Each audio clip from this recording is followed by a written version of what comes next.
A lot of babies and kids can get constipated at some point in their life or the other. But what causes it? What do we really refer as constipation? How can we treat it with and without medications? Constipation is when your baby is not having enough bowel movement or poop within a week or within a certain period of time. And this may vary from baby to baby and from child to child. It is also constipation when your child's poop is dry, hard, clay-like in pebbles or small amounts, or when your child is obviously squeezing through trying to have a bowel movement every time they want to go. You may also notice your child crying, grimacing, tiptoeing, or trying to hold the poop in because it's very hard and difficult for them to poop. So crying and grimacing being a sign of constipation is not the same for newborns. In this video, I talked about how it's normal for newborns to grimace and cry and still pass soft stool because this is called infant dyschezia. Watery stools or diarrhea may also be a sign of constipation. We call this encopresis. And this is because the child has a huge bulk of stool. You have the liquid stools coming around the sides and staining their underwear or their diaper. So your child may still be showing a sign of constipation, but having diarrhea and liquid stools. Why do kids get constipated? One of the most common reasons is cow's milk, especially whole milk, when a child starts to transition from breast milk and formula to whole milk. This may even be worse for babies who drink more than 16 to 24 ounces of whole milk. It may also be a component of milk protein allergy. In those cases, you may notice your child may also have blood in their poop as a result of the milk protein allergy. Dairy foods like cheese or low fiber may also cause constipation if your child eats a lot of cheese. Kids who have low water intake, who tend to be dehydrated, may also be more constipated than others are. A diet that also comprises of processed foods and fast foods may also make kids more constipated. Potty training process may also be another reason because kids have not completely figured out how to be potty trained. So they tend to hold it in more because they do not want to use the bathroom. So they tend to hold it in more and may pass harder stools.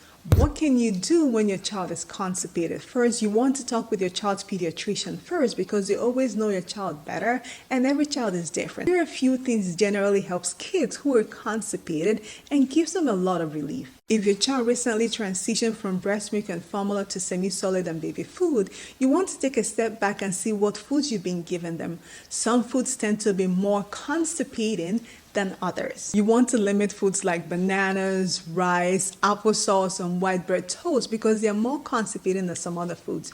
You also want to limit carrots because it may make some kids more constipated than others. If your baby or your child has transitioned to whole milk, you want to limit the amount they're taking to less than 16 ounces because more than that increases the chance of a baby being constipated. You want to increase foods that are high in sorbitol and high in fiber because these pull fluids from the intestine and make the poop softer and easier for the babies to go.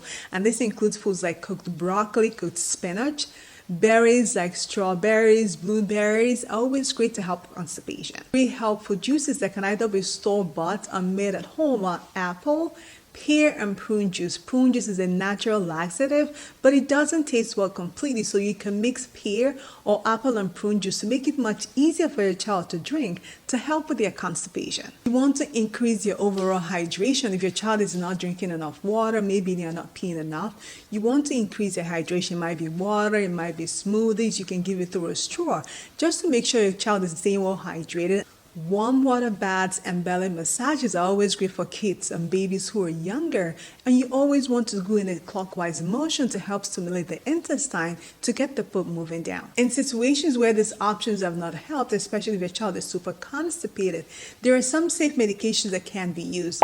Miralax and lactulose are actually safe in kids. Lactulose we tend to use in kids who are younger than 2, but Miralax can also be used at a younger age. You just have to talk with your pediatrician to make sure you're getting the dose that is best for them. We also recommend and perform enemas or suppositories in babies who are younger. Babies who are younger that want suppositories, and those who are older may be able to take enemas. These usually help unclog the pipes and help the poop moving from below while your child continues to drink Miralax. We always recommend that if your child has never had an enema or suppository before, it is best for a professional or your regular doctor to perform it than for you to do the first one at home. In kids who are significantly constipated, either based on an examination or x-rays, it's not uncommon for us to do multiple doses of enema or even give what we call clean out dose of Miralax, which may be 5 capsules of the Miralax in fluids, about 40 ounces of fluid, to help them keep moving, to clean out the intestines completely. But I want you to discuss these options with a regular physician to make sure it's not too much for your child, but it's something that is doable in kids who are completely backed up in stool. If you've tried all of these and these are still not working, there's some other things I always want you to think about, and make sure you get your child seen either by your pediatrician or in the emergency room. An obstruction, which means there's a blockage in the intestine, preventing things from moving down. Home stress or psychological stresses can also cause the child to be constipated,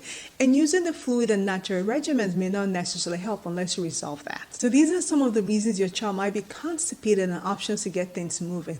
In an upcoming video, I'm going to discuss 10 foods that actually cause constipation and 10 foods you can help to get your child's constipation relieved and get things moving. Again, thanks for being here, and I will see you in that next video.